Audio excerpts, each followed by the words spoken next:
Delhi university के 2024 के admission चालू हो चुके हैं और ये प्रोसेस एक पूरा ऑनलाइन प्रोसेस है जिसकी वजह से बच्चों को काफ़ी सारी क्वेरीज या प्रॉब्लम्स आती हैं।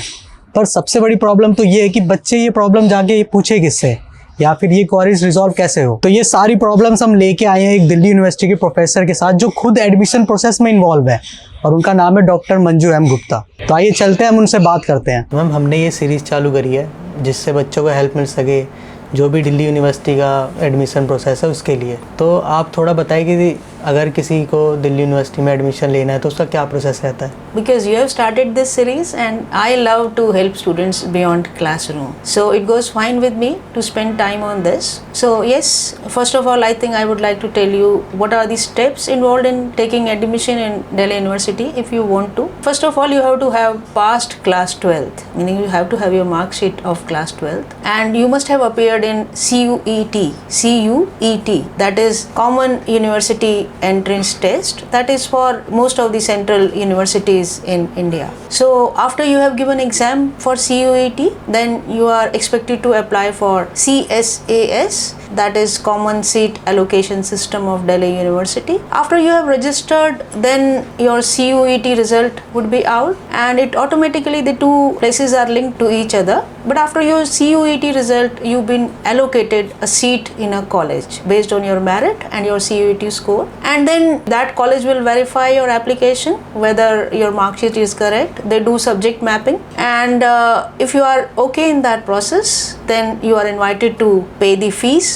of that institution. Once you have paid the fees, meaning you have got the admission. तो मैम, हमारे टाइम पे तो हम कॉलेज में जाते थे, लाइन में लगते थे, फॉर्म भरते थे, पर शायद 1-2 साल से एक टर्म आई है CSAS। तो ये एक्चुअली है क्या? आप थोड़ा इसके बारे में बताएं। जैसे आप कॉलेज में जाते थे, लाइन में लगते थे और हम भी पूरी vacations like whole vacations, summer vacations, we used to sit in the staff room and prepare a cut off list and we used to take physical admission of every student. That was a very cumbersome process if we compare this with CSAS. Now I tell you what is CSAS. CSAS is a common seat allocation system. What does that mean? Basically things got digitalized and computerized, and at that time the admission process was individualistic, meaning every college was doing it for themselves, but now university is doing for all the colleges at one platform. So this has done lots of advantages, lots of savings, and it had added transparency also to the system, because at that time students, I remember, used to complain that this happened or that person had a backdoor entry or whatever, but now nothing is happening. Why? Because it's a one window for everyone. It is absolutely transparent and it saves a lot of physical, every type of energy, because you don't have to go anywhere. From anywhere in India you can apply, you can submit your fees, and I think colleges work also is saved a lot with this, and same for parents and the students.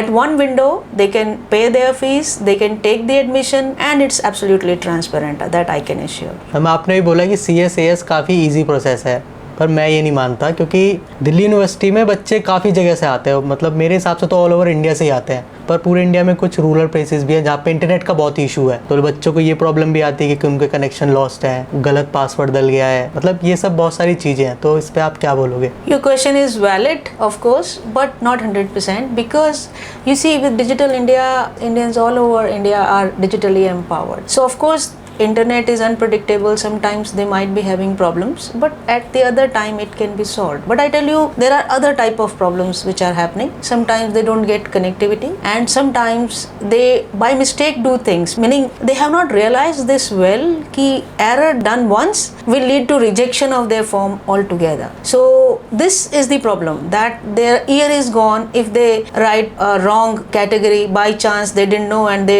click the wrong category. They will not be able to produce the certificate for that, and then they are out of the system. So internet connectivity, of course, but that can be adjusted, that you try this at other time. But the more problem which is coming is of that the students are clicking wrong options and they are not able to decide what they can change and what they cannot, or what they have to be very careful about the email which they have added in CUET exam. The same email is going to continue here because they send the one-time password in that email. So these type of vigilance I think students must have at this stage. And again, I would recommend to go through the CUET booklet which university has released. They have released their bulletin of information. Just read every line of that and read that 3-4 times. I'm sure the problem you are saying is because the students are taking things easy. They are not following and they are not trying to put their attention and energy into where it has to be. They should not be very quick in submitting the application when you have a lot of time. They should read the bulletin of information 2-3 times. They should see the CSAS bulletin also has come. They should read that carefully before doing anything, and they should wait before clicking this submit button. You have plenty of time remaining even now for CS also. I think 2-3 weeks still are there. So what is the hurry? The problem is less of internet, more of the taking things seriously and being well aware of the system. That is more of a problem, but now the situation is getting better. In the first year there was more of problem, but now I am seeing that students are more conversant with the things and there are a lot of people around who are guiding them for these things. तो ma'am CSAS एक बहुत लंबा process है, मेरे ख्याल से इसमें कुछ फेजेस भी होंगे, तो आप वो थोड़ा फेजेस बताएंगे कि उसमें क्या इंपॉर्टेंट है हमारे लिए? For the users, I am talking about the students. Yes, we have 3 phases, admission in 3 phases in CSAS, and the first one is which is open now, where you have to add your personal details and academic details, meaning you will register yourself first and then you will add name and photo and some of the parameters. They come directly from CUET that you cannot change, but you can change some of the things. Maybe if you want to change your address, you can change your category also, but they will caution you that if you are changing your category, are you sure you want to change it? Otherwise, and you are not able to change it later. So you have to be very careful in adding your personal details. Once you are done with that, then you have to upload your documents, academic documents, meaning your mark sheet, 12th mark sheet, date of birth and certificate that you have passed. And then you have some fees also that you have to add, but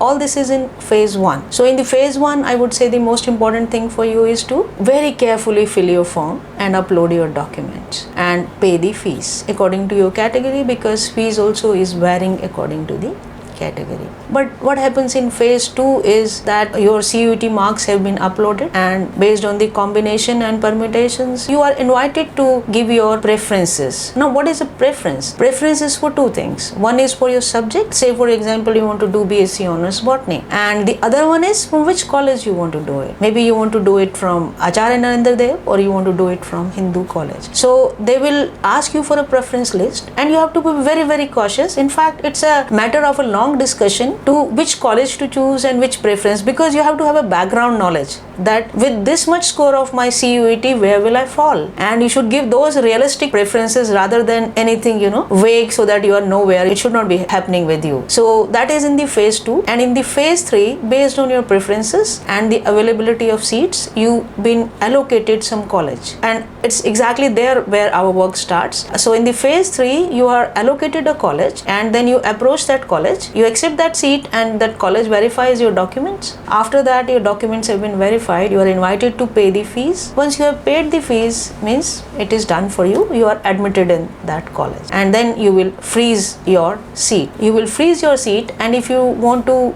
give a second chance, maybe you feel that in the second list you will get in a better college, then after paying the fees also you can say I want to upgrade. I want to know in the next list if I can get some more options. So this is the 3 phases, and each phase is very, very important. If you do mistakes, it is going to be, it may result in that you are not in the admission process, you are out of the process. So again, I would advise you to read the university's bulletin of information 2-3 times, read the CSAS portal. That booklet also has come, and in the portal, don't hurry. There is a lot of time. Take your time before you press the submit button. So I think if you take these 3 questions, and for giving your preference also, you have to do thorough homework before you say anything, because any error at any place would lead to rejection or a frustration to you that I could have done that and I didn't get the good college or I didn't get in a good subject. Ma'am अभी आपने questions तो बता दिए, मगर हो सकता है कि कहीं पे गलती हो जाए, आखिर है तो वो स्कूल के ही बच्चे। स्कूल से पास आउट हाँ, राइट। तो क्या सच में उनका 1 साल खराब हो जाएगा? I tell you, you know why everybody is cautioning them, but still, जैसे like last year, there is a very high probability that university will open a correction window for some time, so that those who have done errors can correct them. But not every error can be corrected. Like they cannot change their name there, they cannot change their category there. For some of the errors, they are allowed. There might be a correction window opening, but the point is that they have to be very very careful, because this is actually a very risky affair. Doing small mistake can cost you your whole of the year. Thank you so much ma'am, आपने अपने busy schedule में से हमें थोड़ा time दिया। Welcome. और next week में फिर से आऊँगा। आप लोग अपनी क्वारीज कमेंट में ज़रूर डालें, ताकि आपकी क्वारीज नेक्स्ट वीक ज़रूर रिजॉल्व होगी मैम के through. Thank you ma'am. Thank you.